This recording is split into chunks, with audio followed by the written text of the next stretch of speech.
Hello, everybody. I'm in. Check, check, check. Check, check, check. There we go. So Dom has got a really fancy camera on his end, so we decided to plug in one of our main studio cameras. It's not as nice as his, though. His is, I think it's a Nikon with what looks like a really nice lens on it because it's got a good depth of field, whereas ours is designed for this use rather than this use. But we felt we had to compete. So we've got, hopefully, anyway, Tori Letzler said she'd come back on, even though there were a few negative comments, which is unkind, but this to be expected with any new guests. So she said she was up for it, which is great. And we've got Dom Hawken and Jamie Linnell. So quite the cast. This is episode 600 this week, as I'm sure you know. So that's kind of cool. Feels like a milestone. Looking for stuff with a 600 in it.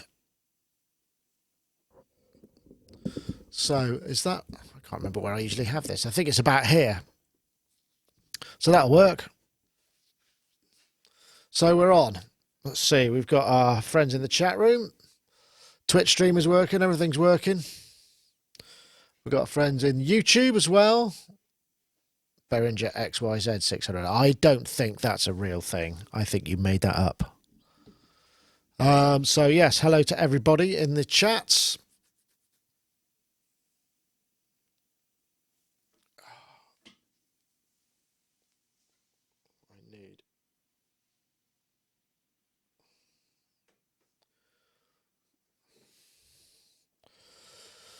Marcus Miller.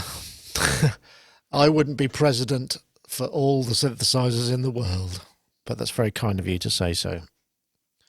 I suspect I'd be far too mercurial and dogmatic and stubborn and egotistical. Mind you, I won't say anything else. Okay, how was osmosis, says Lucky One. I'm presuming you mean osmose, which is the expressive E thing.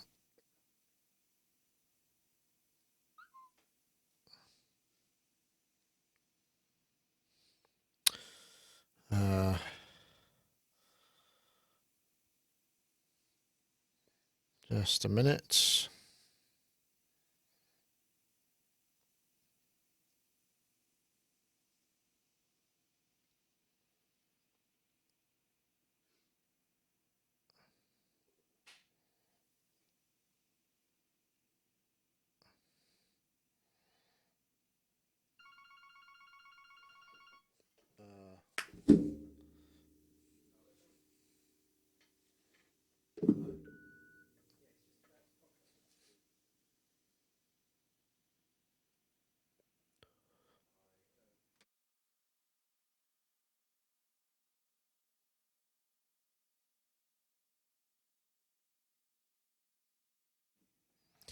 One, two, two.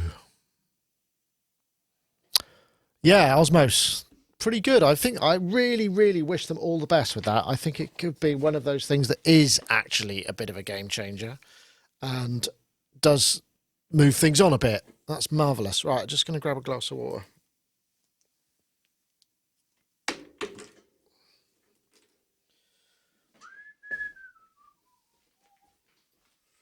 guessing that wasn't urgent. That was Jane. Yeah. Saying, have you heard from Nelly?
Hi.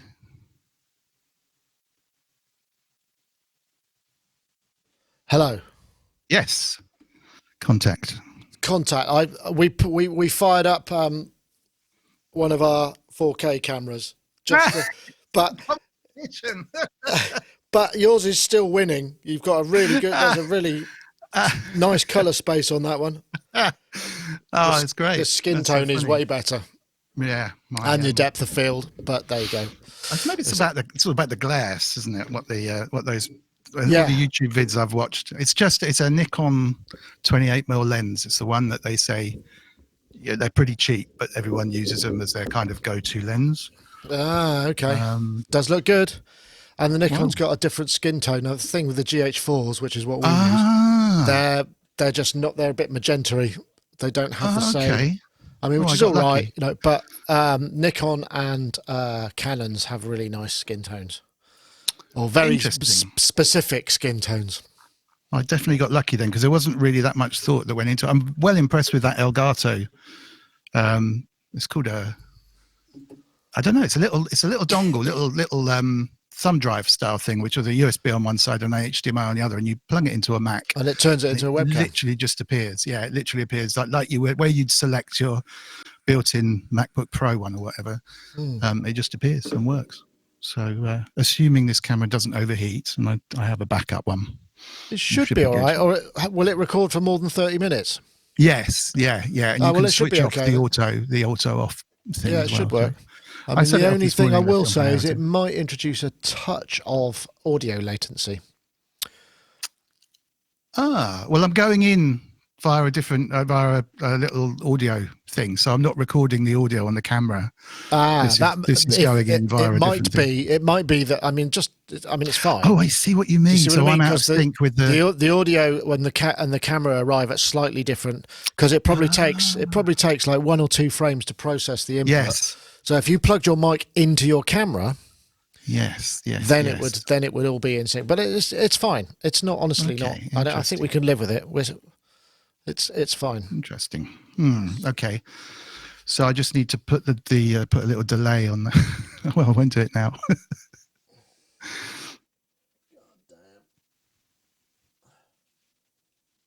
Yeah. So is there a noticeable? It's only lag. Well, if you clap your hands. Everybody, clap your hands. If you got me, Nick, I've got you. Hey, look, it's the poor. We just. Dom showed up. I don't know if you've been on the show with Dom. This is. Hi, Dom. No, Jamie. How you doing? Jamie Liddell. Dom plugged. He's got a widget for his nice DSLR, so he looks fantastic. So I figured I had to plug. That is really good, isn't it? I had to plug my DSLR in. Wow, what's the widget? Well, how do you do that kind of stuff? It's Magic String. Is it just you can get it from just Magic String. That's what it's called? No, it's this thing called Elgato Camlink. Yeah, everything should be called Magic String. Elgato Camlink. I've just been going on about it. It's like really, really HDMI to USB thing. Yeah. To get a camera with an HDMI out, which is my old DSLR camera, which I was just saying I've hardly used since iPhones have become so good at cameras. You don't really want to lug one around, so it's found a new life. Look at the bokeh, man. And then I plugged mine in, which is marginally better than the other one, but I mean, to be fair, it's not, the skin tone is not Elgato. Anyway, Jamie, how are you? I'm in a sort of fuzzy land of like fuzzy yellow, kind of like sepia. Yeah, back in Nashville, unless you travel with your library, of course. You may be somewhere else. Oh yeah, that would be amazing. Pocket library. Yeah, no, this is. I bring this with me everywhere. Yeah. Is this audio level too hot? No, it's okay. Does it sound too loud? Okay, good. No, it's all right. Are you going in via a mic? Can you tap your mic? Can you double check? No, you're not. Oh yeah, hold on. Yes, you are. Tap your keyboard. Is it a built-in mic? That sounds weird. That's what it is. Yes, that's where you're coming in. If you've changed it after you booted Chrome, you need to reboot Chrome. Didn't. Yeah. All right. Let me just come It's back okay. again. I mean, it's okay. Try it, but it's okay. Yeah. Because we'll have Tori, who's going to be coming in. I don't know what. She's probably coming in via her phone, which was okay last time. I'll try and issues. update it though, because I just. All right, you got 7 minutes. How do you change the audio? It's just the audio input from your. Are you on audio, Chrome or Safari? Yeah, I'm on Chrome. Okay. Should I be on Safari? Top on the address bar. There's a little Yeah. green camera icon. Right at the top where the URL is, there's a little camera icon. So click on that. It's sort of okay.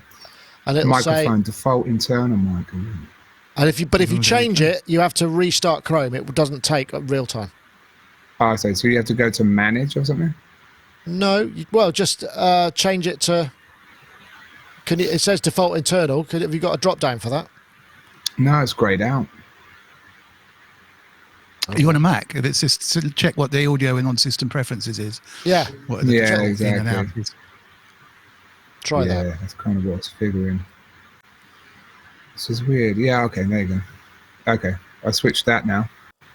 Okay, it won't Did you work. hear that change? No, you won't work. Okay, You have to restart Chrome, like quit Chrome and Gotcha. and restart it.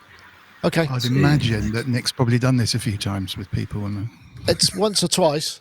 Once or twice, Dom. You're right. Honestly, it won't work. I can't get over how good your camera looks. That's really, really good, actually. I'm going to have to get a makeup artist and a stylist next for the next I one. don't know about that. I think it's fine. You're lucky not to have any florid colouring. Yes. Yeah. But it's a very, I mean, they're sort of the thing that Nikons and Canons have is sort of this really nice papery quality to skin tone. It's got a real thing going on. Looks very different, as opposed to mine, which is completely the wrong camera for my skin tone because it just makes me look even redder than I am in real life. With a red background. So, yeah, I'm just about to have a heart attack. Yeah. Yeah. Oh, you're living in the purple world. There we go. No, nothing at all now. Are you going into input 1 on your audio device? Because it will only read from input 1. Oh, no, he's gone. He's thrown a wobbly. Right, so God, it's episode 600. Can you believe it? I know. That's amazing. We're trying to figure out how we can do a quiz for Christmas. So we're working gradually towards the idea. I'm thinking what we might do is end up with like a Google form where you have to enter your email address, and then you you press, you go through each question and you type your answer, and then they go into a spreadsheet, and then somebody off camera while we're still kind of going through maybe a topic or two does the markings, and then we can announce the winners. Because I can't do that while I'm doing this, but it could be done. I think that could, because I don't want to do multiple choice. Multiple choice means every question has to have 4 plausible answers, which is a nightmare. Yes. Can you imagine? I mean, I can barely come up with a single answer, plausible. Hey, we got Tori. Hi, sorry. Hey, there we go. Hi, Tori. And we've got we've got Jamie. Does that work? Yes, you're on. It works. Oh, yeah, marvellous. Good. Yeah, marvellous. At last, bloody hell. Excellent. Right, so once Tori has positioned her camera, we should get some non-pixelated stuff going on. That's all right. We're nearly there. Look at that. And 3 minutes to spare. There. Awesome. Ooh, very Mind you, nice. it is. I don't know. Are you guys? I don't know because Tori. Well, let me introduce everybody. So this is Tori Letzler. She's based in LA. She's got up especially early because she has work to do. Well done. Yeah, that is very early. And this is Jamie Liddell, who is in Nashville. Hello. Yep. Quite early, but not as early. This is Dominic Hawken, who is who's in the UK. Hi, Tori. Hello. So I'm just trying to get rid of the chat bubble like last time. Yeah, I can't remember what it does. Yeah. How do you do it? Just click on the little dude. I did it last time. Yeah, I can't remember. It's like an info. Oh, there's a little bar at the bottom now. Yeah, she's on her phone, so it's a slightly different. Yeah. The whole world. Slightly different world. There it is. Did it? She's done it. Yeah, we don't have any. I'm all PC, so I don't have any Mac computer with a like an updated webcam.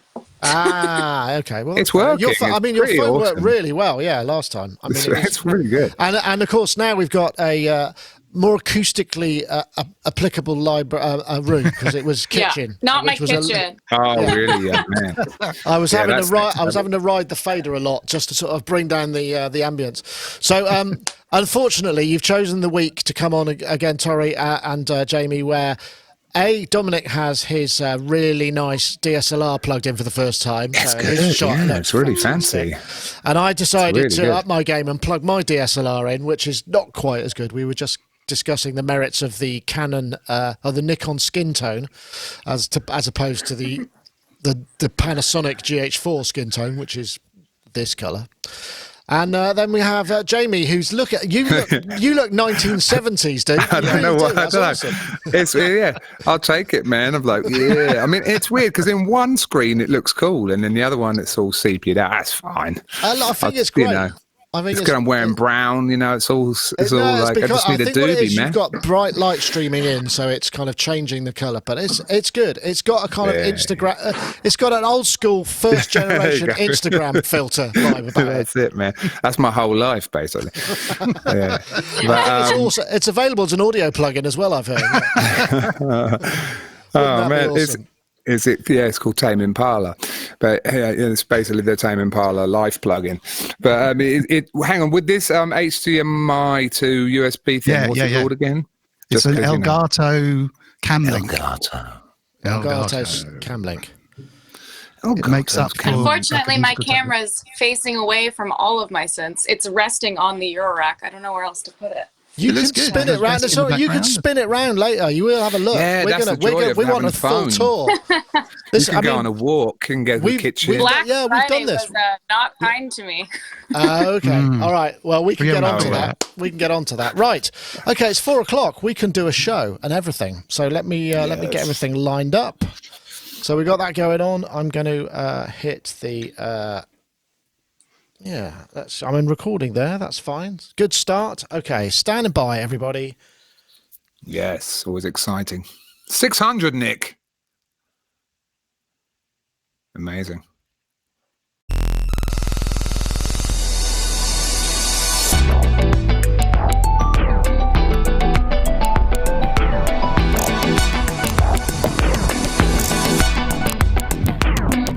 Sonic Talk. Hello, everybody, and welcome to episode 600. Damn, I should have had a party whistle. Or a party popper or something. Episode 6. I mean, it's not 500 and it's not 1,000, but it's 600. It's a 0.0 release. It's a full It's point amazing. release. Yeah, it's a not point release. It's a point. It's 100. You know what I'm saying? It's 100. But it makes me. I've got one quick question then, Nick. Like, who is the vocalist on your theme music? I think it's AI. I think it was done. I think it's actually been. It's like somebody typed it in. I'm really trying to remember whoever won the competition last time, which it's such a long time ago, and I've been asked to do another one. I should, but. Before we get there, perhaps I should just say what this podcast is about, which is about electronic music production, synthesizers, software, sound, movies, the whole thing to do with the audio AI. world, AI, all of that stuff. Welcome, everybody. Want to say hello to everybody in the chat room, that episode 600 chat room. Thanks for joining us. People I asked, what pieces of gear have got 600 in the title? So I've got a few to throw in there. And we've got our old school IRC chat room. So we've got two forms of chat room, and of course we're streaming live to Facebook as well and to Twitch, which we do every week as long as the various technology. I do all three of them just in case one of them doesn't work, which you'd be surprised how often. YouTube is always really good, but Facebook occasionally balks, and Twitch balked a couple of weeks ago. So, it's just multiple streams, multiple possibilities. So anyway, let's say hello and welcome to our guest. We've got a full panel this week, and we'll start over there in 70s sepia land with Jamie Liddell, who is, and he's probably going into a really nice kind of authentic 1970s signal path as well. Oh, I'm not, but I'm going into a browner VMX into a retro state level, then going into an Oxford suppressor, a UAD, LA2A, followed by a UAD pull tech, going into Well, the it's sort of 70s, but it's virtual. kind of 70s. It's virtual. It's kind of mixed between virtual and tube. But it's good to see it. Nick, I just want to take a second to celebrate you because, I mean, even that initial thing where you've set up so many ways for the community to get involved, we salute you, man, out in the community. You're doing an amazing service for the audio world. So 600 episodes, man, having just started doing a podcast, I'm only up to episode 60. It's a hell of a thing. So just respect. Thanks, man. Well, when you get to 600, you'll probably look as knackered and worn out as I do. But Jamie Liddell there in Nashville, of course, singer, songwriter, producer. We haven't seen you for ages. What have you been up to? Yeah, I don't know. This coincides with another part of my life. Obviously, living in the 70s, I've got to sort of keep up my sort of sports regiment, and so. That's a Wednesday afternoon, generally. Serious, partly not serious. But yeah, it really is an awkward time. So I just kind of forfeited it because I thought episode 600, I've got to represent. So, nice. Yeah. Oh, well, I hope you're not injured or anything, and that's why you're taking time off. You're just being no. a good chap. As a fiddle. Oh, excellent. Glad to hear it. And we also have Mr. Dominic Hawken, who he's started a kind of camera arms race here on episode 600. He popped up and he's like, oh my God, look at the resolution on that. Dominic Hawken, of course, Snuggle Sounds. Look at the wide angle on that lens. So, yeah, he's got his DSLR plugged in, which looks lovely. So I plugged mine in, which doesn't look quite as good, but looks better than normal. So we got a bit of one-upmanship going on. Dominic Hawken, thank you for joining us. I see you've got all your blinky lights on, which really do look good in out of focus depth. Yeah, I'm going to do some more YouTube stuff because everyone's at it. So I thought, I'll try out my old DSLR camera and plugged it in, and it looks amazing. I'm really, really shocked. So, like I said, I just need a shame about the subject matter, really. So I'll just get a bit of gauze to soften the Vaseline. Just a bag, really. Cover your head in Vaseline. Well, you can there's a top tip for you. You find lots of YouTubers are doing it. Just go with the overhead shot, and then everything's fine. You don't have to worry about it anymore. Okay. Ever. Right. I'll fly a drone around the. You just need to get your hands in shot over the table. That's it. Anyway, Dom, thank you very much for joining us. And we also have Miss Tori Letzler, who you may remember for last week. She actually liked it so much she came back for more. Actually, I know seriously that you're in the studio working. Tori is a composer, media composer, amongst many other things. And singer. Sorry, I've got to mute that tab. I'm getting some notifications. So you're in your studio because last time you were in your kitchen. So yeah, I'm in my kitchen. I'm not in my kitchen this time. I'm in my studio, and I'm on my very fancy iPhone. I gotta up my setup here because it's not quite as nice as the camera's pretty good. But if you're on your iPhone, you know that means that you've got to now pick it up and show us around your studio because we've not seen it. So I can see the corner of a desk there. I don't know what desk. Oh no, that's your okay. Oh right, okay. So we have 2 rooms here, and they both have built-in pianos. Woohoo! Nice. Yeah, the Sub 37's back here. Got the Prophet Rev 2, the MS-20, the new one, not an original, and then just got a new Eurorack case, Photech.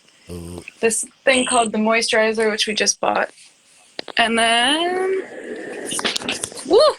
hitting my mic back here. String instrument. Yeah, I got the board, mini log pedals. My favorite mic, my Flea 47. I love this thing. Yeah, there's some guitars.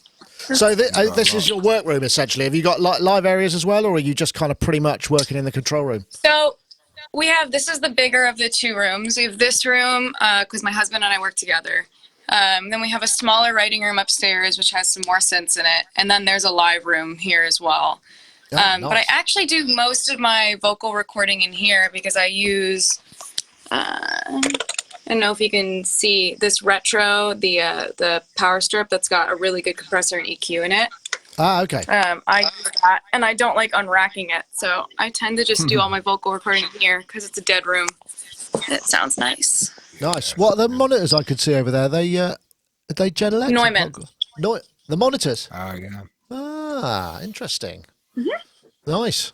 Yeah, we have these are the 410s, and I want to say upstairs we have the 310s for the smaller room. I could be wrong about that, but Cool. So after we finish, then you're going to have to get straight to work. So you have a full day of slogging away at your latest project, right? yeah, it's 8 a.m. here. This afternoon I have a spotting session for a new film. That's probably going to take up the majority of my day. So it'll be a remote spotting Yeah. session. What's a spotting session? Yeah, we don't know. It's quite Oh, good, sorry. Sounds amazing. So spotting session, when you start a film or television show, anything that has picture usually, you sit down with the director, producer, people from the network, and you watch the film in its entirety. That usually has temp music in, and you kind of spot basically, it's the best way to describe this. I've made a cue sheet in advance with the old cut that I have that has the markers for where the temp comes in and out. And then we sit down and have a discussion about the music, what's working, what's not working in the temp music, where we would like music, where music should be taken out, the overall tone of the film, discuss the film, the characters, and timeline, etc. So it's basically like the kickoff for scoring. That sounds like a really sensible idea because then, well, we were all in the same room and we agreed. I heard you say when they come back and go, no, I'm sure. Do you record it as well so that you could use it as evidence later when they start changing their minds? I haven't. Well, that's not true. I have in the past. This one we're going to do remotely, so I guess I could record it because everybody's going to be phoning in on this program called Zoom. So okay. I wonder if there's a way to like record that, but... Just as a safety net. I'm sure it won't be necessary. There'll be lovely clients. They'll love everything you do and go, fabulous, that's great.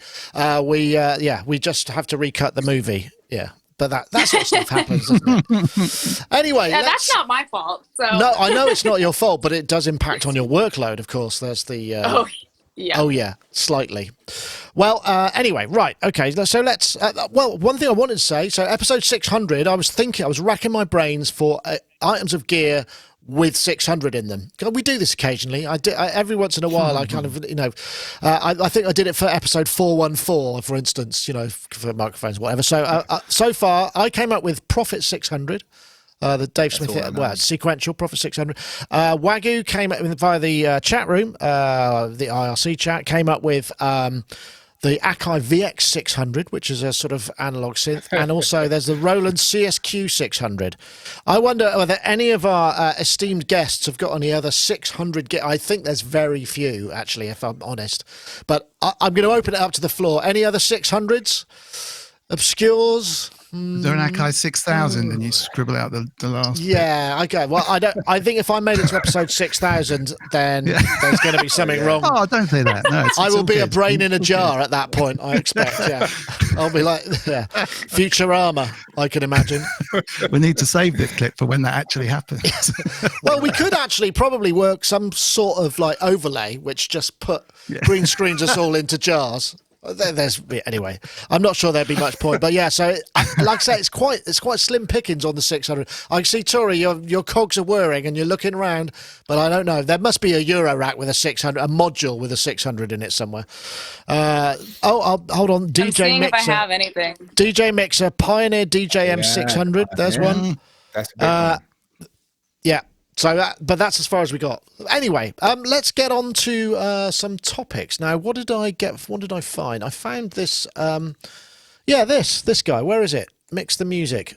So this is. I had a video, didn't I? I'll play the video. That's probably the best thing to do.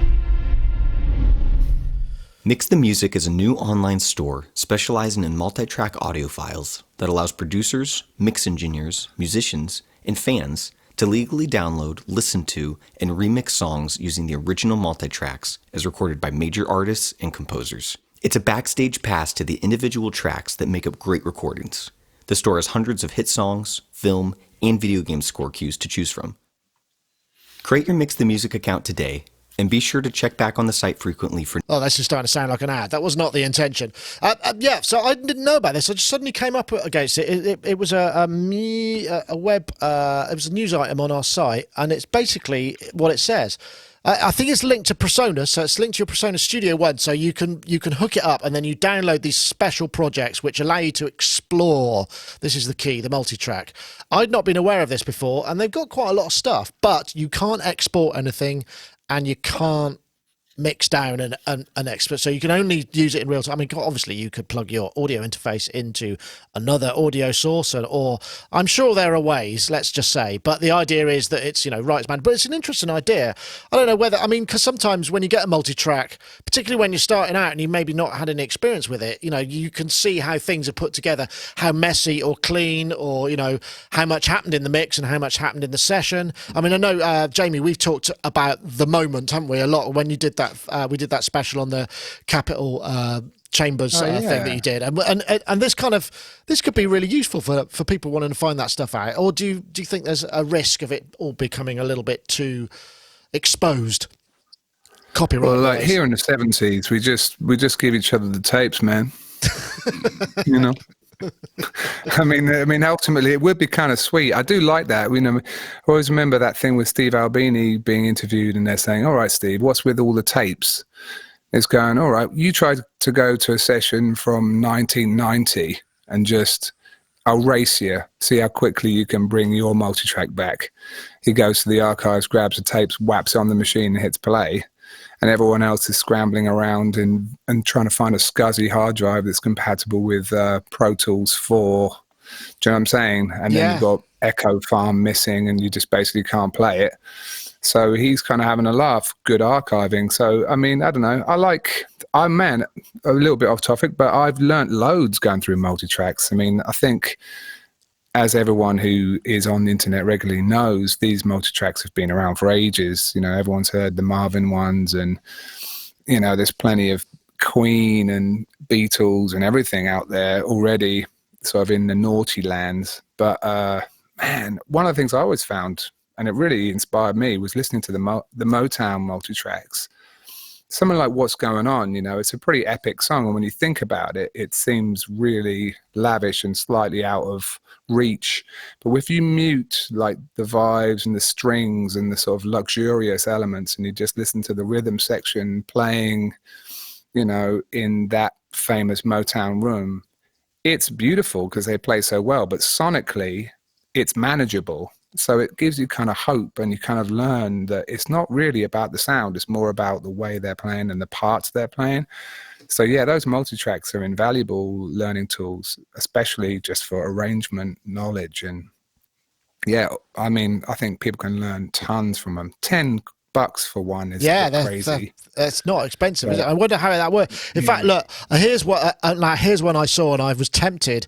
I was going to buy it before I realised I needed Studio One, which I don't have installed. The Temptations' "Papa Was a Rolling Stone" as multi-track. I mean, wow, because that is an epic production. Or maybe any Jeff Lynne. I wonder if there's any ELO. God, I'd love to see how he managed to put no result. I don't know, Tori. You because you studied film scoring at I don't know where you actually studied it, but so I haven't been stalking Berkeley. you, but you did say it last time. So did you get to kind of open previous sessions to see, how maybe existing people worked, or you just had to go straight in and decide?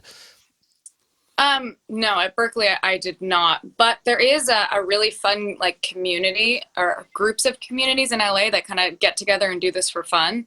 I've gone to one once, kind of like what Jamie was saying, that people already have some of these Queen tracks, and there's some stuff floating around. I want to say 2 years ago. It was a group up in the hills, and basically everyone goes to this party, and they sit and they take apart exactly that and analyze it, and everyone discusses. It was super interesting. So I think for, educational purposes, I think this is a good idea. It reminds me a little bit of the website Beatport that EDM artists currently use for remixing. Oh, with stems, where artists will because they've got upload their stems, haven't they? stems.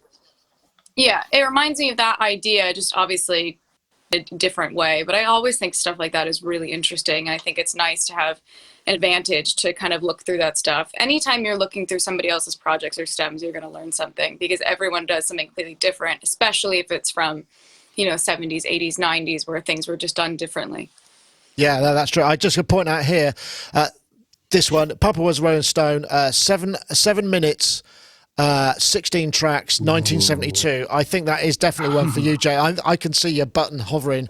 I mean, I think because there's loads of modern stuff, Ariana Grande and that sort of thing, but I think they get printed out as stems rather than as the raw multi-tracks. Because I mean, I'd imagine, most of the DAW sessions, it doesn't really work so much in track. I mean, you work in a channel, but then you end up bouncing things for various reasons. I don't know, Dom.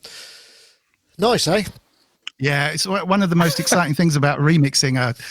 One of those old sort of classic tracks was getting the multi-tracks and just turning them up and hearing how other people did it kind of back in the day. And Jamie's right, you learn a hell of a lot about that, about what's going on. I mean, the restriction on, it is weird, that restriction on not being able to kind of export them, because anyone can export anything from stuff like that. I think it's crying out to be an app, really, because you could restrict them nicely in the app, but literally just have a mini mixing desk on your app and just call each one of those in as a kind of sale. That would be awesome. But I mean, you'll find that on those original things, they'll all be comped. So they will really be like stems, or at least in my experience, they were always pulled down to stems. And the way that they got, the stereo backing vocals with about 30 different takes are just amazing. I just reminded, I'm not sure if I've told the story before, but the Trevor Horn mixing Relax. There was a Louis Jardine, who's a percussionist. Yeah, legendary percussionist. Legendary. He used to just have the best stories. And if ever you worked at Psalm with Trevor Horn, the tape ops just used to be walking zombies, because he would be absolutely classic on kind of working. And then at 3 o'clock in the morning, he'd say, "Do you remember that tape we did? You recorded it with the rhythm section off the Blockheads. It was about 3 months ago. Can you just go and get it and line it up?" And they'd all scurry off to the tape room and line up all the tapes, because in those days on the tape machines, you literally had to line up every single channel to test tones to make sure the frequency response was right. But he used to keep DATs every time he did a session, because for big productions like Relax, which obviously turned into be a huge success as well, it would just go all around the houses before it was finished. And the day they started, he just got Louis and he said, "Right, I just want to keep it really simple. I have a kick and a shaker, maybe a simple bass line," and they put it down. And then they went for about 4-month process of, Trevor didn't like that, so they got in actually the Blockheads, the rhythm section that he often used. Then they went to LA and started programming it. Then they got some more live musicians in LA, and then they went somewhere else, and they pulled up all the tapes and they were comping them together. And finally, they put this mix down, and it sounded amazing. And when they walked out the room, Louis got this DAT from day one and put it on, and it was Relax. Exactly the same as what they'd done when they started. He just pulled it all the way back round to the basics, lost all the live stuff, all the live bands, all the recording. So it kind of, there must have been about 300 reel-to-reels off that session until they comped it to the end. And sometimes that would be awesome to see. Some of those back catalogue kind of comp reels where you've actually got individual takes and stuff that have been pulled down to the kind of bare minimum would be awesome to see. I guess. I mean, if sorry, go. I was going to say, like, Trevor was reaching for the faders, and then he heard "Don't Do It" from the lyrics, and he's like, "Yeah, he's probably right. Just relax, don't do it." Put it all in the trash. The song actually helped him. He's like, "What's this? What's it saying? This song? What's about "Don't Do It"?" Yeah, it's interesting. I blame Trevor Horn and Peter Gabriel for influencing a whole bunch of people when we all became kind of early digital musicians, so when DATs first came in and we were sort of throwing down loads of ideas, and you had a recorder, you had somebody come in to do a session, you'd leave the DAT running the whole time, and there was this notion that somehow all of this stuff that would end up on the DAT, there'd be somebody taking all these notes, and you'd have like hours of stuff that somehow magically you'd go back to and resample it all. And it just, I must have hours and hours of DATs of stuff that would just, it may as well have just thrown it out. It's just complete waste of bloody time. But this is actually a modern conundrum for those out there foolhardy enough to mess with modulars, because, this is exactly what can happen. The endless hours of noodling to disk or whatever. The most important job that you have as a user of modular is editor. Do you know what I mean? Because you can generate all day, but can you pluck from that joyful noise, meaningful, shareable nuggets, or is it strictly for the creator's enjoyment? That's a very good point. I know. Sorry, well, you use you use modular stuff in your, but I mean, in the media world, you have to be very disciplined. I mean, you haven't got time to spend all day messing around on a modular for a music cue, right? Well, it depends. There are certain things that I know, like if I'm modular can be quick or complicated. It depends what you're using. It depends how many things you're using. If it's something new or something you've had for a while. A great example of this is in Black Friday. My husband and I, because we enable each other, we went to Perfect Circuit together and kind of went crazy, and came back and we didn't have anything going on because it was a holiday here. And I have a video because sometimes we'll stream when we're just kind of improvising on the rack, and we record every time we do that. We just have the dock completely running so that we can, go back and do exactly what Jimmy was saying, is edit through the stuff that we liked. And I had made this really cool sound out of one of the new noise engineering modules we got. And I get it going, and then all of a sudden I'm like, oh, you're recording, right? And I see my husband, Steve, he's like on the other side of the rack. He looks and the thing had paused. No, it's not recording. How do we get it? We get it. Don't change it. And there's like this mass panic that just started of like trying to get it to record and not losing the sound. And like, it was awful because I know it's a new piece of equipment, probably not going to be able to get it back. We did get it back or something similar. But like, there is this aspect of like, once it's there, it could be gone. And it's both exciting and terrifying. So when I have time to like sit and just record for hours, it's fine. But yeah, on an actual deadline, it doesn't work that well. I make, Let me throw, I say like, oh, sorry, I was saying banks of sounds that I'll go back to later. Yeah. That makes sense. I just had one thing, sorry to interject. It's probably a laggy affair, but what do you guys think about this? I've been sort of mulling on this for a while. Like, obviously, a lot of people are trying to work out the best way to edit. I used to have a thing for my SSL where I could walk around and do the talk back as a button, right? So how about like when you're listening, say you've recorded a bunch of stuff and you think you're in edit mode, and rather than sit there like an idiot in front of your speakers, because it's just weird to do that, you can sort of walk around the room as it's playing back and just sort of vibe with it. And you press a button essentially when you like a section. So markers. And then the computer marks it, and it marks each section, and it just deletes everything that you didn't like and comps together a little edit of all the bits you wanted using, say, some kind of intelligent, That has got to be something that is so doable in modern DAWs. I mean, it's just it's not an impossibility at all. Dom, I was just going to say the button should fire off. The button what? Carry on. The button should fire off like 30 seconds before you press it. You see what I mean? So it buffers it. So you go, oh, I like that. Preemptive. Really cool idea. Well, Ableton has a bit of pre-record thing, doesn't it? Sorry, carry on. No, I was just going to say, I mean, that whole thing, a lot of live bands, when they've got the money to spend in the studio, run those kind of things like U2 and that kind of mob are always keeping stuff running because they're kind of jamming out the stuff, which is not dissimilar to modular. And the fact that you can just let kind of Ableton run nicely and see what's going on, I'm sure we're not the first people with that, but you really need the luxury of someone taking notes or your Magic Red archive button. Or just someone with an amazing memory to go back over it. And also, it's never quite the same. That kind of slightly romanticized, that was the take, that was the awesome take. You go back and there's rare for it to be the take, with some rare exceptions. I mean, I'm sure the one Tori lost was way better than the one she ended up with. Yeah. That's true. Yeah, I think you have a good point though there, Jamie. I think there's definitely something in the market. It could be just like a plug-in. It's like a MIDI button. It's or an app on your phone that's got a button on it that is just communicating via MIDI. Because a MIDI command would do it. It'd be like in, out, wouldn't it? And then it would just kind of go, okay, what set of rules do you want? Which tracks do you want to apply it to? Blah blah blah. Off we go. And it saves before you did that, so you've just got a comp version. That makes total sense. I think that's so cool. Then you could walk around the room and you wouldn't have to be like sitting in front of the computer, like, because it's just not the way you listen, so you want to just be walking and doing something different and go, that's cool, like I do even with a podcast. When I want to edit someone talking, I'd much rather be in the kitchen like doing something else and listen to the conversation and go, that bit was amazing, like I want to remember that bit. But I don't really want to. If I get too anal in front of the computer, I find I don't listen in the same way.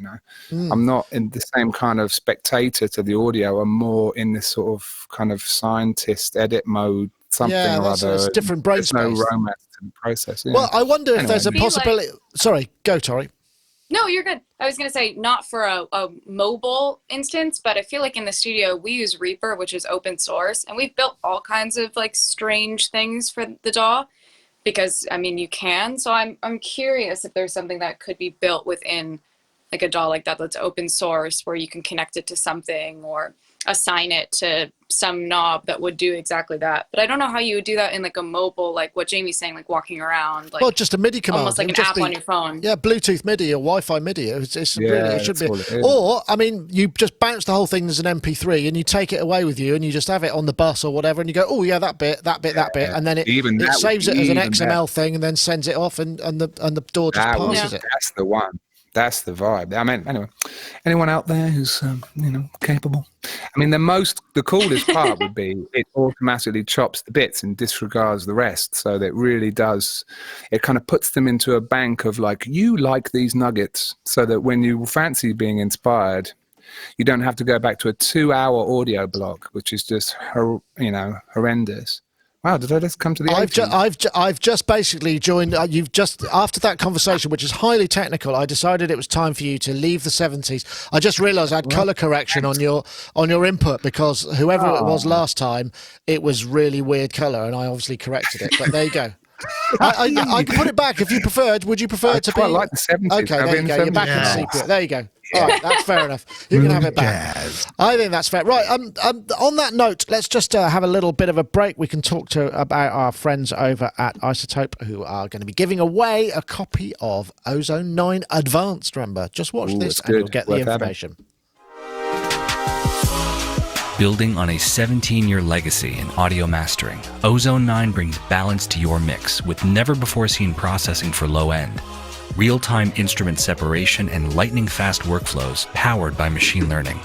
Expect lower CPU usage and shorter startup times with Ozone 9 compared to Ozone 8.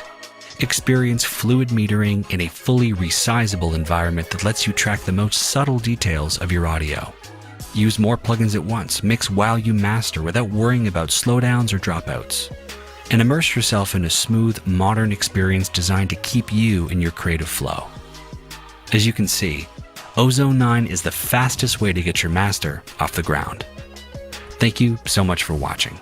Be sure to check out our other videos and head to isotope.com to learn more about mixing and mastering and to download your free trial of Ozone 9.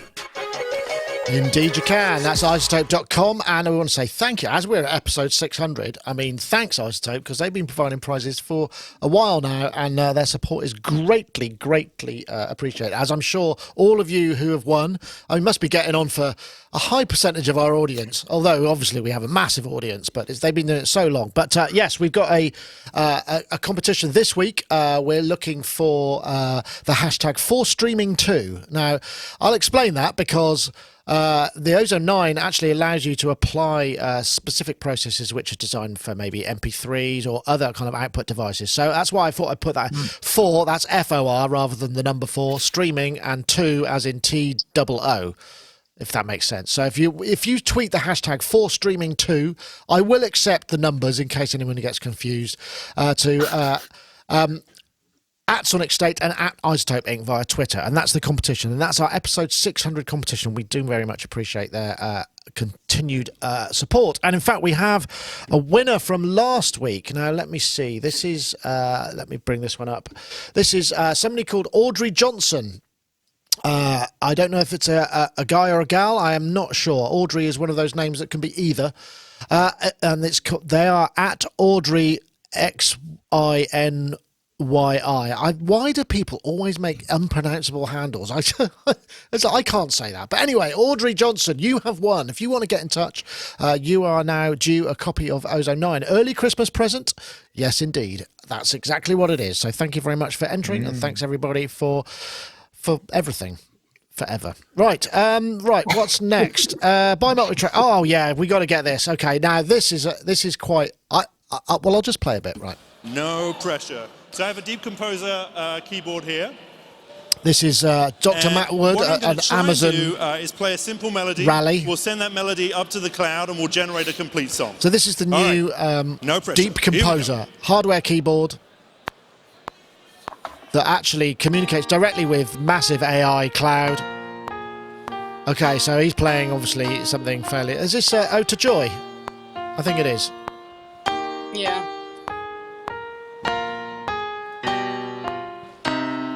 Right. To go Skip that. Isn't this beautiful? So this is what the cloud came up with, and this is all of Amazon's supercomputing power, of which Sonicstate uses as its backbone as well. Okay, so we get onto that bit. Let's take a look. And then he gets on to. Let's take a look. That sounds better, actually. I like that. Amazing. And we worked with So, using the he also got. the accompaniment. Where's he gone? Right, so now we've got. What's his name? His name is Jonathan Coulton, who has joined in. He basically collaborated with AI. This song using is a cautionary Deep tale. Composer. There's a science fiction short story about collaborating with an artificial intelligence. I have a feeling he's maybe not 100% on board with the concept. I wrote a song with a robot in Vegas. Now I'm a brain in a jar. Started a band with some robots in Vegas. One could play the MIDI guitar. We had some hits and we got hunted. I'm fast forwarding because I want you to hear what happens at the end. Maybe it's time that I moved on. When the robots come to find me, me and my jar will both be gone.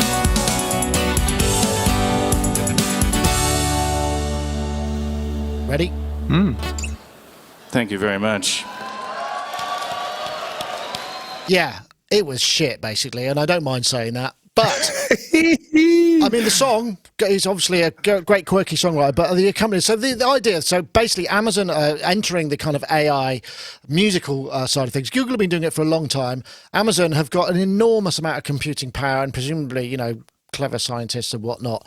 And it's really funny, actually, because I thought, is it just me? I mean, am I just being really cynical about this? And is it actually all right? Is it acceptable? But then there was a BBC article about it as well, which is it was on the BBC website, and it just basically said it's awful. I don't think it sounds any good. What a terrible example. And that was from a musicologist. So I feel, you know, I'm in good company. But that the wider concept. I mean, this is Tori, you saw this as well. I mean, you know, no, you are a skillful working musician who could, with your eyes closed, probably with one finger, with your, you know, with headphones on, not hearing what you're doing, come up with something better than that. I mean, you know, you'd think if you were going to do that, why not make it good? You know, I have a couple different feelings on this. When I look at it from like a tech perspective, I'm like, I like where this is going. I think it's cool. It could lead to different things. But obviously as a musician, you're just like, this is something that's A, trying to put me out of a job, and B, it's not doing a very good job of it. And I'm like shocked that Amazon decided to use that as their example. Yeah, like that's their surely big they tested reveal. This. Yeah. Yeah, I just feel like if like I was prepared to be shook by this, and I was not, which I'm pleasantly happy about. I don't want, you know, AI coming to take. I work in a lot of advertising, so I feel like that's the first music that's probably going to go when, you know, AI composing maybe starts to take over. But, you know, I was prepared to be a little scared by this. You think Amazon, you think, you know, billions of dollars behind this thing, and the fact that that's what they put out, it was like, okay, maybe I can, you know, hold on to my job for a little bit longer. I think maybe they need a new project manager. I don't know about you. Maybe someone who's got some musical kind of, I don't know, chops. It's interesting, Jamie. I mean, you know, that's what you do as well. You know, you and we've talked at length. Make music like that. Well, no, not maybe, but create. You don't create. You create music very much better than that, which is not algorithmic in what's there. I mean, we've talked about how AI can be useful in production. You know, making the boring stuff. You know, like maybe helping you comp your takes or whatever. But what surprises me about this is just how bad it was. I mean, why? I mean, and honestly, it was really funny because he was, what's his name? Dr. Matt Wood. He was kind of going, you know, this is the next bit. And everyone was going, woo, you know, doing that kind of Apple keynote speech thing. And then when they actually heard what it came up with, it was like, yeah. So why? I mean, I'm glad that they didn't, but what? I just don't understand how that even got Yeah. to be a thing. Well, I was lucky enough to speak to Richard Devine on episode 57 of the podcast, and he directed me to a chap called William Fields, which, if you're not familiar with his work, is unbelievably good, and it's all generated as AI. So, yeah, you should. That is what we need to check out, because whatever that guy's doing, and I'm going to interview him for the pod soon. I'll just chat with him, and it's amazing. It is crazy. And so, yeah, I think it's funny to think that that guy is essentially shitting on a massive company with all of their resources who've made a fantastically poor looking keyboard. What did he call that thing? That little It's called the plastic Deep controller? Composer. I've got the Deep facts here. Composer. It will be available in the Available US for only to begin $19. with from early 2020 and cost $99 or 76 quid. So I mean, you get a MIDI keyboard at the very least, but you also get it to hook up and auto accompany that. And I mean, I suppose the only impressive thing, if I can say, about the demo was it took like a sec. You know, he played the melody in and bang, it came straight back. I mean, I guess that's something, True. right? You don't need cloud I computing. want something really to do bad, and I want it right now. I've got You this. literally don't, you don't need all that computing. You're not demonstrating the computing. You're demonstrating the complete lack of understanding of how to make music. I mean, you could do that quite easily with one PC. You know, the way they're doing AI is they're feeding it examples of like here's 50 different bass lines from tracks of the kind of tracks that we're going to feed into it. Here's 50 different guitar lines. Here's a tempo. The computer can listen to the audio, work out the keys as it goes through against time, and it can spurt out a random sample from those bass lines merged together. There's this stuff you can do really quickly, and it will sound like that. It'll sound awful. Hold on. I've got a comment. There's a comment here. Atom Machine says, I have a deep composter in the garden, which I will throw stuff in, which I think actually may well work better. I mean, I don't understand what's going on in that. Somebody looked at that and they decided that it was a good example of how computers could compose music. So that normally that would be if I tried to write a program that wrote poetry and thought, it's not half bad. And then people who actually knew about poetry explained to me why it was utter rubbish. But in this case, it's obviously utter rubbish before you even Everybody start. can hear it. Apart from it's crazy. However, it is possible to do some really good stuff.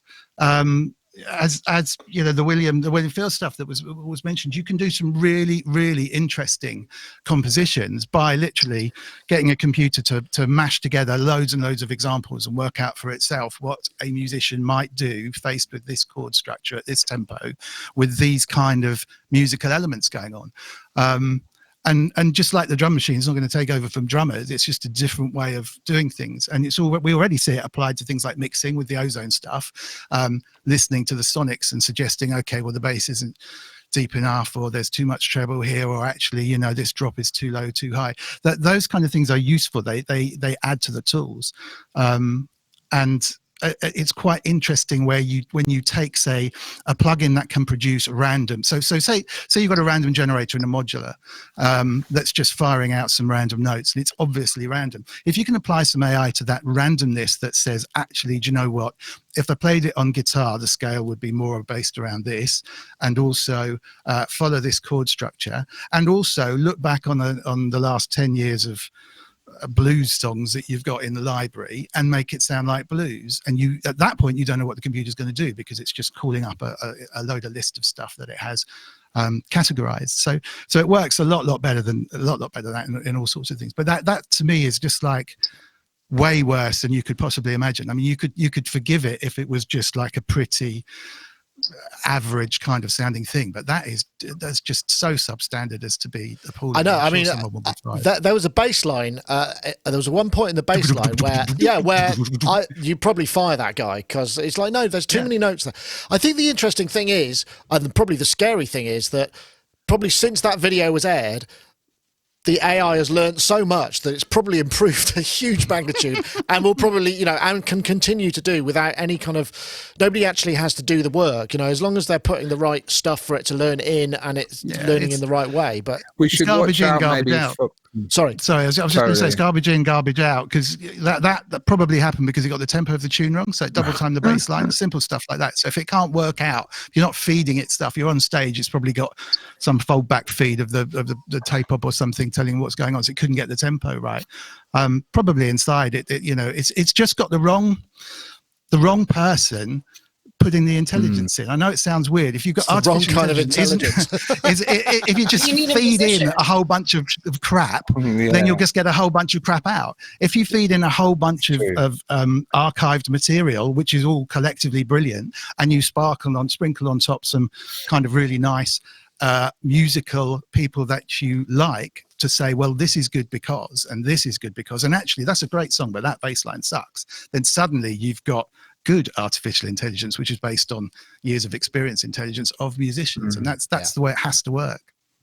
This seems like an instance of where suits that know nothing of music were making decisions, as opposed to bringing consultants that might have actually, I don't know that the product is necessarily bad, it's just how they chose to utilize the product.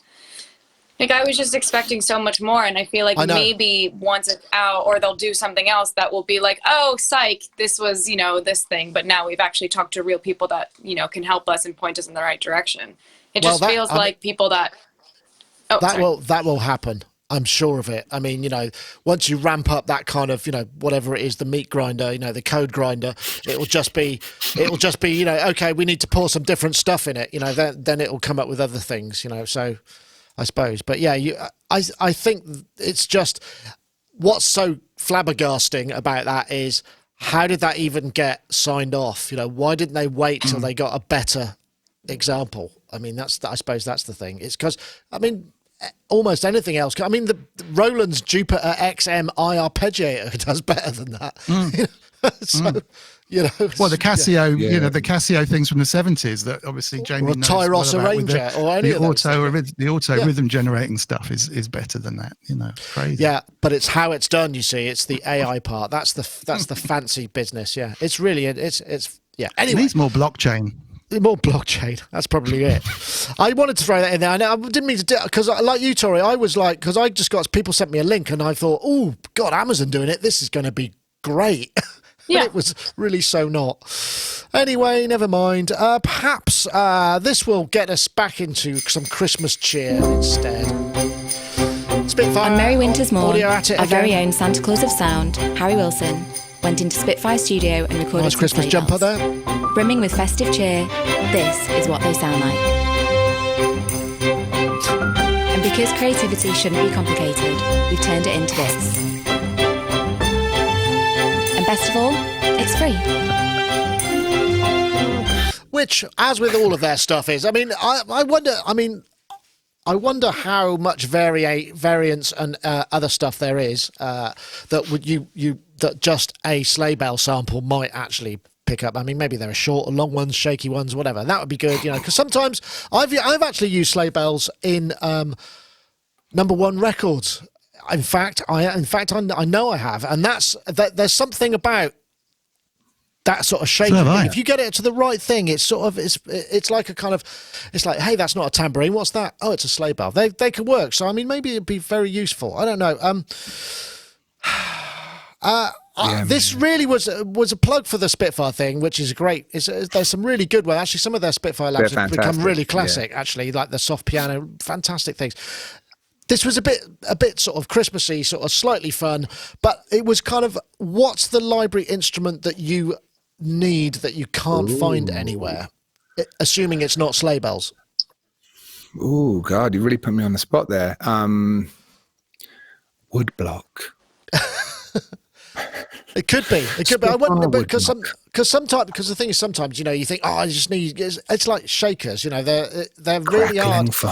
You get sort of simple ones, and they're always the loop's the wrong tempo, or the feels wrong. That we've talked about that before. Actually, we talked about that, Tori, with what was that thing that was on last week, which was the controller, which we could use as a shaker, maybe. Yeah, amazing. In combination. Which I found out is velocity sensitive. I asked them after we had that whole long conversation about that thing. Yeah. It's so it's a fun little thing. It's this. I feel the same way about that as I do with this. I think it's Well, I feel a little better about these. I mean, all the labs that they do, they're free, and not everybody can afford super expensive samples. Some of Spitfire's stuff is very pricey, although it's great. I think it's cool that they're putting out these free little instruments. I mean, yeah, it's fun. They were like, "Oh, let's do something for the holiday." I don't see any. It's fun. Oh no, I don't know if I really ever needed it. I know exactly. I don't know if there's. For me, it was kind of like I'm glad it's there. I just wondered if because I mean, do you use a lot of libraries in what you're doing, or do you tend to work from sort of scratch more? I do both. It totally depends on the project. I mean, I score films for Hallmark, and there's Christmas in those, so this could actually be very useful to me. But it completely depends. It depends on schedule. Same like how we were talking about with modular. It just depends how much time you have. If I have unlimited time, I'll sit and, I like making weird sounds with a cello. There's one back there all the time. And I'll sit and I'll record and I'll mess around and I'll hit it with stuff. And when I have the time to do that, if I don't have the time to do that, I'll find, audio on Splice that someone's already done that I can mess with or use as a starting point, or samples. It's all comes down to time for me. I would always rather record live musicians if I can, but there's some stuff that you just can't do on your own. Right. Yeah. So, Dom, I'm guessing, Dom is actually a co-writer of a bona fide Christmas hit. Did that have Sleigh Bells on it? It definitely did. Sleigh Bells changed my life. I mean, I was lucky enough to write a song with There's the Tony Mortimer. I'm sorry. That's incredible, yeah. With Tony Mortimer and a guy called Rob Keane. And we had a week to write an album for a band called East 17 in the 90s. And so with one member of the band, Tony, who's fronted the whole thing, we just did 10 songs in 10 days. And the first song that we did was a song called Stay Another Day, which wasn't a Christmas song. I'm quite proud to have written a song which then ended up being #1 for 5 weeks at Christmas at that time of year. So Christmas is good in this house because lots and lots of kind of versions of that tune come out. And it's out it's 25 years, actually, this Christmas, 25 years. And it's out this year for charity, raising money for mental health. So please do go out and stream it or whatever, buy it, because it's a very, very good cause. But that wasn't a Christmas song. But it was quite ballady. It was the ballad of the album. And then Phil Harding and Ian Kernow, who are just stunning producers, got a hold of the tapes that we'd been working on, and they put Sleigh Bells on the end. And it just became a Christmas song. They did a nice snowy video. And it came in about #3 or something. And then the week before Christmas, I was told it was going to midweek for #1. So it was just like astonishing. So, who put Sleigh the Sleigh Bells Bells on, though? Did they put the Sleigh Bells on? They put the Sleigh Bells on because we did it in the summer. It was amazing. No one really wanted to do any work, to be honest. Tony Mortimer just bought a new Range Rover. It was really hot outside. The studio we were using was really sweaty, so we just banged a song down every day. I think partly because of that, it was so good because we just had the vibe of it was just a really good time to be working. The vibe came across, and yeah, so I'd kind of like forgotten about it, to be honest. I knew the album was due out, and then I got a pre-release copy, and it had been stickered saying includes Stay Another Day, and I thought, well, that sounds good. That means Stay Another Day will probably be a single. That sounds like they've already decided what the first single is going to be because they've got publishing and everything on it. That'd be great. And then suddenly it just exploded. And it fitted perfectly. But there are a few Christmas #1s which aren't Christmas songs, and I quite like that fact that it wasn't a Christmas, wasn't about Christmas. It wasn't set down to be let's write a Christmas song. Indeed, because Sleigh Bells paid for my house, really. So this is all good. I wonder. Sorry, carry on. I wonder. Okay, can any song be Christmasified by adding Sleigh Bells? Is there no song that if you just put Sleigh Bells on it, it could be Christmassy? And a wintry video. You have to have a wintry NWA, video. like some kind of NWA song. Do you think maybe some really hardcore NWA or Public Enemy with Sleigh Bells? If you put Sleigh Bells on, would it be Christmassy? I think that'd be a very interesting. Yeah. Or something. My finger's not fast enough to hit the beat button. So sorry. What I was going to say, sorry, was to answer the question, is back to Louis Jardine and his percussion. He used to turn up with these enormous flight cases of the most weird and wonderful percussion instruments I've ever seen. In fact, he sometimes used the boxes as percussion because if you drop them, they made the most amazing kind of percussion noise. But that kind of group of cabasses, shakers, triangles, and that's about it, isn't it? Cabasses, shakers, triangles, the top endy stuff, because you can get so many different kind of shakers. If you can get a groove going in the top end with a combination of those kind of panned around out the speakers, And obviously, none of those sounds are ever the same. So there's lots of different types of shakers, lots of different types of capacitors, and all the rest of it. Then those are the ones that you're looking for. And to find, you might find the groove on a capacitor loop, for example, and it sounds great. But then fitting other things around it is really, really hard. And it made me realize working with real percussionists like that, how important that is, because they're just playing, they're locked in the groove. You can pan everything around. So you're true, just sitting in this kind of surround sound of percussion, and it's really, really nice. So that is just something it's almost impossible to recreate. Almost impossible to recreate if you're trying to do it. Even just buy something. Amazon, keep your hands off the cabatta. Yeah, maybe. Can you imagine? I mean, it's true. Midified sleigh bells. Basically, there's a couple of things. If Amazon had replaced every sound in that terrible example with the sleigh bell, polyphonic, just pure sleigh bells, the whole arrangement. I mean, that would have been all right. And also, I just want to say, you're so right, man. Like, I was listening to, we were doing a session yesterday. I randomly had a playlist of Cuban music, and it is amazing. And one of the songs is just like, it's just shaker, and then it's conga, and bass, and it's just amazing. And I'm just thinking, I can just imagine like these old couples like grooving and just like loving this, and there's no kick, there's nothing, there's none of the signifiers that we use to go, come on everyone, dance. It's just like, it's still grooving, sweet, and it's all around the pocket, and it's kind of busy, but it's like just bubbling, and it's full of humanity, dare I say, Amazon, fucking humanity. Sorry, add some sleigh bells to that. Yeah, that's what we need. There's a really good piece by Nick Cave. Oh, sorry. Go. I was going to say, I want to know like a challenge of, what Christmas or what songs with sleigh bells are not about Christmas. Like, how many of those exist? Okay, I've got one. Well, because I did a remix of Lorena McKennitt, Mama's Dance, which I suppose is Christmassy, but it wasn't out at Christmas, and that has sleigh bells in it. I think sleigh bells, if you're going to play, also sleigh bells, if you're going to play sleigh bells, they're very forgiving, aren't they? Because they're sort of sloppy. There's no real kind of percussive element to them unless you're really kind of moving them wildly. They're sort of shh, shh, shh, shh. So maybe you don't have to be all that good to be a sleigh bell.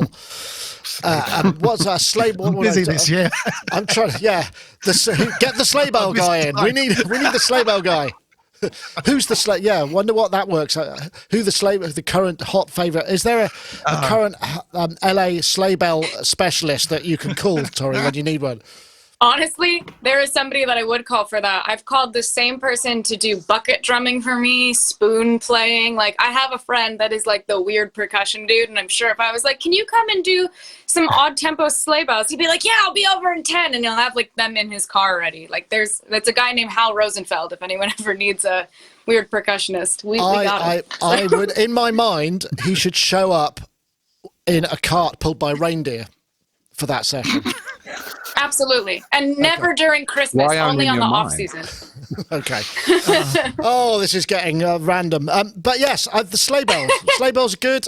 So if you want to get hold of those, but yeah, just general percussion, live percussion, and they're a dying breed. Not dying breed. They're less, because everybody thinks I could just program that kind of capacitor part on my my millions of sample libraries. They're never. It's like Foley and footsteps. They're never right. You have to record them properly, or there has to be something much more complicated going on in the vibe of it to get the human feel and the difference. I agree with you there, Jamie. Definitely. Amazing. Imagine that beautiful future that we live in. Everything else is digital, but the humans are just playing bongos, just playing along with the computer. Like, don't worry, AI, we've got you. I know you can't do this stuff yet, but just check this little, give me that. Hey, hand me those sleigh bells. I'll show you a few things. Google. Amazon, yeah. I mean, it's heartening that we kind of go back to our most primitive instruments, our earliest expression in a way, and sort of like that's clearly going to be something ultra human. So maybe going forward, we just need to kind of accentuate the human as we all slowly feel more and more inadequate in the face of naughty tech. It'll be the same thing when it was like in the 80s when everybody was using drum machines. You'd get the drummer to play a live hi-hat over the top of it. We go right back to that. It'll be the sleigh bells this time. Though. That's it. That Jonathan Coulton song could have been improved if you had somebody next to him with a set of sleigh bells, that would have been that. We wouldn't have cared. It wouldn't have sounded so rubbish. Anyway, we should ramble on about this for a long time, or I have rambled on for a long time about this. So I think it's probably time to wrap things up. I know there are a couple of extra topics, but I want to thank my guests ever so much for joining us. It's been great fun. Before we go, let me put the isotope competition up there one more time, just so that if you didn't get it the first time, you could join. That's winning Isotope Ozone 9 Advanced, fantastic mixing and mastering tool. We're looking for the hashtag 4streaming2. That's the word 4 as in FOR, streaming, and the word 2 as in TOO. I should have thought about that, really. That's almost impossible to get right. And the hashtag Ozone 9 to @Sonicstate and @Isotope Inc. Thank you very much indeed. And to our guests, Mr. Jamie Liddell, thank you very much. I forgot to plug your podcast, actually, because you've been going great guns with that. What's next on your show? Well, yeah, I've got a couple of goodies. I mean, I shouldn't let the cat out of the bag, really, but I've interviewed Academy Award winner Andrew Wyatt, and that'll be coming up on a forthcoming show, amongst other things. I've got a lot of good guests, and I just keep going. I keep kind of traveling the world. I'm actually going to be doing a live pod in London coming up. I'll give details about that as well. But thanks so much, Jamie Liddell Music, isn't it? Is that the place? Music.com. Yeah, That's absolutely. it. I'm just going to throw it up there. So this is hanging out with audiophiles. There we go. And so yes, episode 59. Gosh. So we're almost in sync by a factor of 10. That's awesome, isn't it? Fantastic. I know. I'm just, Brilliant. Well, thank you very much for joining us, Jamie. It's been a pleasure. And also, Tori Letzler, thank you for joining us and getting up early and being in the studio and get all that crosstown traffic. Thank you very much. And I guess you've got to now, I hope your spotting session goes well and you can remain diplomatic in the face of adversity. I know how it can go sometimes. Oh, always. Always have to remain diplomatic. Excellent. Well, maybe that's another story for another time when perhaps it didn't go like that. That would be awesome. One for the memoirs, perhaps. I'm sure that's never happened. And, of course, Mr. Dominic Hawken there with your fancy lens and your fancy camera and your fancy studio. Thanks very much for joining us, too. It's been great fun, as ever. That was episode 600. My God. Congratulations, well done. Thank you very much. Congratulations. We'll see you all next time. We'll cut to our little celebrity squares shot for the final hurrah. We'll see you all next time. Thanks very much for watching. See you later. Bye-bye now.